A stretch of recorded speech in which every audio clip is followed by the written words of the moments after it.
साथियों, आज का चर्चा का विषय है कि मायावती या बसपा पार्टी इंडिया गठबंधन का हिस्सा क्यों नहीं। इंडिया गठबंधन का हिस्सा क्यों नहीं, इसको मैं दोहराया है। क्यों? क्योंकि दिल्ली मीटिंग के पहले कांग्रेस पार्टी ने अपने 35 वरिष्ठ सदस्यों की एक गुप्त मीटिंग की थी, जिसमें इस पर राय जानी गई कि लोकसभा चुनाव में बसपा के साथ मिलकर चुनाव लड़ा जाए अथवा सपा के साथ। उपस्थित सदस्यों में से 32 सदस्यों का मत था कि बसपा के साथ मिलकर चुनाव लड़ने में फायदा होगा। 3 सदस्यों का मत था कि सपा के साथ चुनाव लड़ा जाए। 3 सदस्यों में मुख्य रूप से प्रमोद तिवारी क्यों इसका विरोध कर रहे थे? प्रमोद तिवारी की मानसिकता क्या है, क्या मानसिकता रही है, ये अभी कुछ देर बाद एक वीडियो दिखाएंगे, उसमें आपको पता चलेगा। तो इंडिया गठबंधन में पहले ही बसपा सुप्रीमो मायावती ने शुरुआत के पहले ही कहा था कि इसमें कुछ ऐसा है कि दिल मिले न मिले हाथ मिलाते रहिए, और वो चीजें एक एक करके सामने आ रही हैं। दिल्ली मीटिंग के पश्चात दिल्ली मीटिंग में सोनिया अरविंद ने जो चाल चली, अखिलेश यादव ने जो अपना रूप दिखाया, और बिहार के मुख्यमंत्री नीतीश कुमार अपने पलटवार के लिए मशहूर हैं, पलटू राम के नाम से जाने जाते हैं। और कल ममता बनर्जी ने कह दिया कि मैं अलग चुनाव लड़ूंगी। क्या इन दलों में कमजोरी है, कमियां हैं, या कांग्रेस में कमियां हैं? कांग्रेस में एक आदमी की चलती है, एक बलशाली आदमी की चलती है। क्या कांग्रेस अभी अपनी मनवादी व्यवस्था सोच को त्याग नहीं कर पाई है? इन सभी बातों का खुलासा करेंगे, खुलासा हो जाएगा। तो पहले और बातें करने से पहले आप वो वीडियो देखिए जिसके कारण मायावती को आयरन लेडी कहा जाता है। वो तत्काल जवाब देती हैं, उससे सोचती नहीं कि इससे उनका फायदा होगा या नुकसान, क्योंकि बसपा पार्टी मिशनरी पार्टी है, बाबा साहब डॉक्टर भीमराव अंबेडकर के विचारों पर चलने वाली पार्टी है, और ये सिद्धांतों से समझौता नहीं करती है। तो पहले वीडियो देखें। एक इच्छा नहीं है कभी जिंदगी में? मैं तो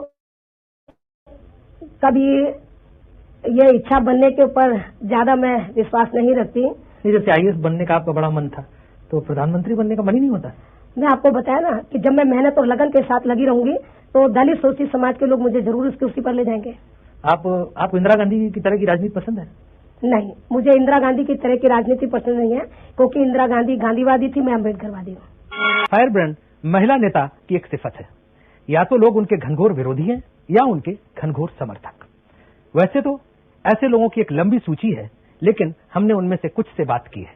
मैं इतने कह सकता हूं कि राजनीति की सफेद चादर पर जैसे कोई दाग लग जाए, मायावती जी ने जो कुछ अभी तक किया कुछ वैसे ही है। प्रमोद तिवारी इतना लालची है कि उसने अपनी पार्टी के डिसिप्लिन को तोड़कर तो सरकार के उन्होंने फायदे प्राप्त किए, और जो एक मिनिस्ट्री का दर्जा था तो वो भी उसने हासिल किया। मतलब तो मैं समझती हूँ कि उससे बड़ी तो मैं जो मेरे बारे में एलिगेशन लगा रहा है उससे ज्यादा तो मैं नहीं हूँ। हम मायावती को नेता ही नहीं मानते तो उस पर हम क्यों कमेंट करेंगे? माइनस काशीराम जीरो है वो सब जीरो बॉल है। कहीं से स्विच जहाँ होता है ना, स्विच को आप ऑन कीजिएगा ना, कि बॉल को देखते रहिएगा। रामविलास पासवान जो मेरे बारे में कहते कि मैं मायावती को नेता मानने के लिए तैयार नहीं, तो उसके बारे में तो हरिद्वार में जो 1987 में बाई इलेक्शन हुआ था लोकसभा की सीट पर, तो हरिद्वार की जनता ने बता दिया कि मायावती बड़ी नेता है या श्री रामविलास पासवान बड़ा नेता है। श्री रामविलास पासवान की शादी एक अनुसूचित जाति की लड़की के साथ हुई थी। तो जब वो बड़ा नेता बन गया तो उसने अपने समाज की, अपनी बिरादरी की लड़की को छोड़कर उसने हाई कास्ट की औरत से शादी कर ली। तो जो रामविलास पासवान अपनी बिरादरी की लड़की का हितैषी नहीं हो सकता, वो समाज का हितैषी क्या होगा?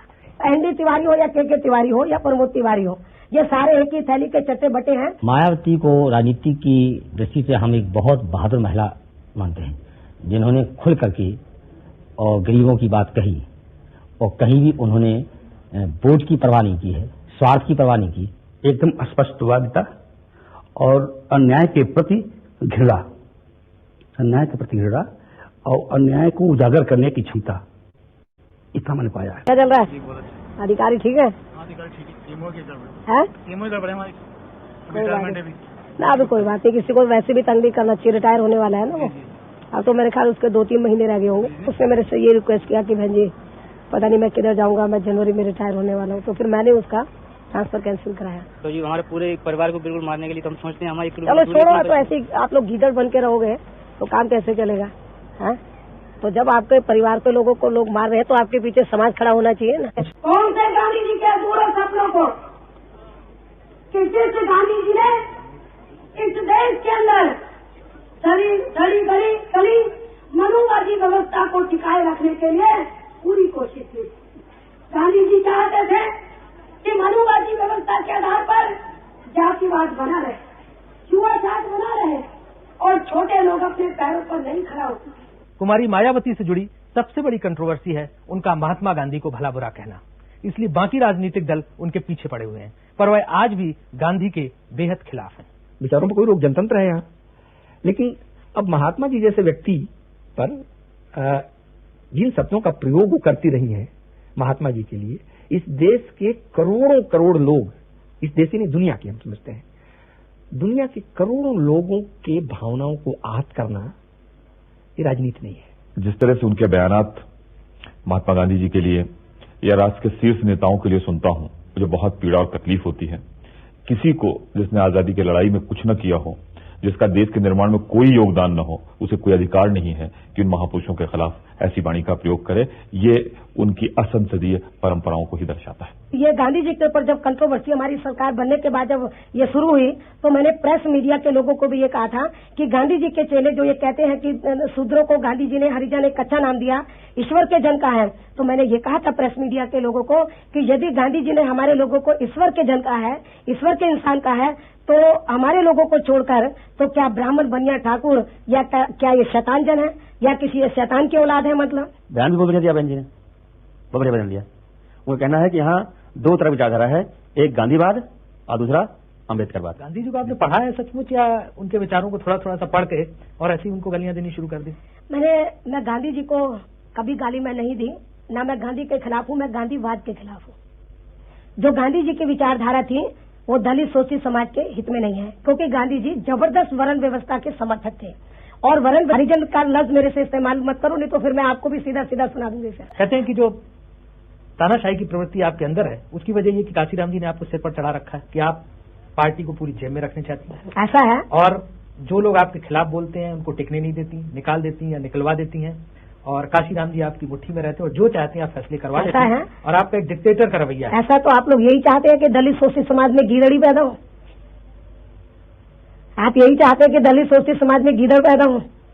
तो मायावती बहुत स्पष्टवादी है, तो इधर उधर की बात ना करके वो सीधा कह देती है, तो कुछ लोगों को अच्छी लगती है, कुछ लोगों को बुरी लगती है। जहां तक डांटने का और ये जो स्टेशन के फोटो छापने का सवाल है और उसको लिखने का, मैंने आपको बताया जो मनुवादी प्रेस मीडिया के लोग हैं उनका काम हमेशा उल्टा काम करना होता है। एक तरफ तो वो खुद ही मनुवादी परंपरा का विरोध करती हैं और दूसरी तरफ एक मनुवादी मायावती संस्करण के रूप में वो प्रस्तुत करती है। जैसे मैंने सुना है कि अकेले वो कुर्सी पे बैठती, कोई मंत्री या कोई वरिष्ठ आदमी उनके सामने कुर्सी। हाँ साथियों, आपने देखा कि इस वीडियो में सबसे ज्यादा नोक-झोंक वार्तालाप प्रमोद तिवारी और बसपा सुप्रीमो की है। प्रमोद तिवारी अभी कांग्रेस के गांधी जी के विचारों पर चल रहे हैं। गांधी जी वर्ण व्यवस्था के घोर समर्थक थे। गांधी जी नहीं चाहते थे कि ये चतुर्थ वर्ण उत्थान कर सके।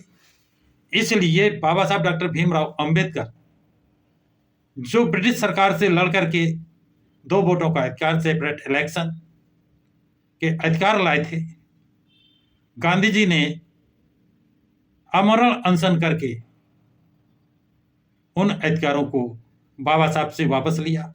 और बाबा साहब इतने दयालु और महान थे कि एक आदमी की जान बचाने के लिए उन्होंने अपनी पूरी लड़ाई जो लड़कर जीता था उसको छोड़ा, और उसके बदले में उनको जो आरक्षण मिला था, आरक्षण का अधिकार दिया गया था, रिप्रेजेंटेटिव दिया गया था, कांग्रेस ने उसे आज तक पूरा नहीं किया। आज तक जब तक उनका शासन रहा, पूरा नहीं किया। यहां तक कि बाबा साहब डॉक्टर भीमराव अंबेडकर को, जिनको विश्व मानता है, विश्व के कई विश्वविद्यालयों में, न्यायालय में उनकी मूर्तियां स्थापित है, लेकिन कांग्रेस ने अपने शासनकाल में बाबा साहब डॉक्टर भीमराव अंबेडकर को भारत रत्न की उपाधि नहीं दी। अब इस समय कांग्रेस के 32 सदस्य, जो विभिन्न जाति और समुदाय के हैं,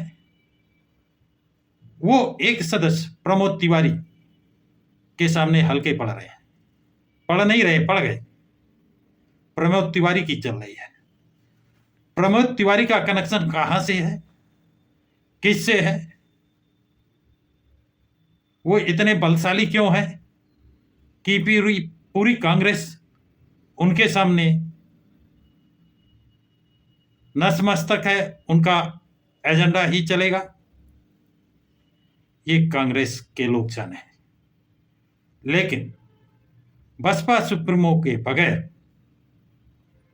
कांग्रेस इस विचारधारा में है कि जिस तरह मुस्लिम समाज नाराज होकर के अखिलेश यादव से कांग्रेस की तरफ जा रहा है, लेकिन ये गलत वहम है। मुस्लिम समाज सब कांग्रेस को नहीं जाएगा, ऐसा भी मुस्लिम समाज ने बताया है। और कांग्रेस चाहती इसी तरह मायावती को, बसपा सुप्रीमो को डिफेम करके उनका वोट बैंक ले ले, लेकिन किसी एससी को महत्व ना दे, मायावती को महत्व ना दे, तो ये कांग्रेस का दिवा स्वप्न होगा। ये कांग्रेस का दिवा स्वप्न होगा। और कांग्रेस चाहती है कि भाजपा ही दोबारा सरकार बनाए। ये उनकी अंदर की बात हो सकती है, लेकिन अब इसके स्पष्ट संकेत दिखाई देने लगे। कांग्रेस के पास कोई वोट बैंक नहीं है। कांग्रेस प्रमोद तिवारी के इशारे पर यदि काम कर रही है, तो प्रमोद तिवारी का उत्तर प्रदेश या देश में कितना वोट है, कितना वोट दिला सकते हैं वो? रिजल्ट निकलेगा शून्य। और ऐसे आदमी की बात चलेगी, ऐसे आदमी की बात मानी जाएगी। मान ही रहे हैं तो कांग्रेस अपना निर्णय खुद ले। इसीलिए बसपा सुप्रीमो ने ये कहा है कि हम ना इंडिया गठबंधन से और ना एनडीए से अलग से चुनाव लड़ेंगे। जिनके पास नेता तो बहुत हैं, लेकिन वोट नहीं है, और जिनके पास वोट हैं उन नेताओं को ये सम्मान नहीं दे सकते। तो साथियों, इस इंटरव्यू को देखने के बाद, प्रमोद तिवारी की बात सुनने के बाद, प्रमोद तिवारी आज भी वो व्यवस्था, मनवादी व्यवस्था लागू रखना चाहते हैं। आप लोगों का इस पर क्या विचार है? कमेंट्स बॉक्स में जरूर लिखें कि ऐसी स्थिति में क्या कांग्रेस अकेले चुनाव लड़ करके एनडीए को हरा पाएगी? ममता बनर्जी उनका साथ छोड़ दिया है और बहुत ही शीघ्र ऐसे जानकारी मिल रही है कि अरविंद केजरीवाल भी इनका साथ छोड़ने वाले हैं। बसपा सुप्रीमो का जिसका पूरे देश भर में वोट बैंक है, उसको साथ लेना नहीं चाहते हैं। तो कांग्रेस का इरादा क्या है, इस विषय में भी आप लोग कमेंट बॉक्स में जरूर लिखें। और सभी साथियों को जय भीम, जय भीम, नमो बुद्धाय। इस वीडियो को अधिक से अधिक लाइक शेयर सब्सक्राइब जरूर करें।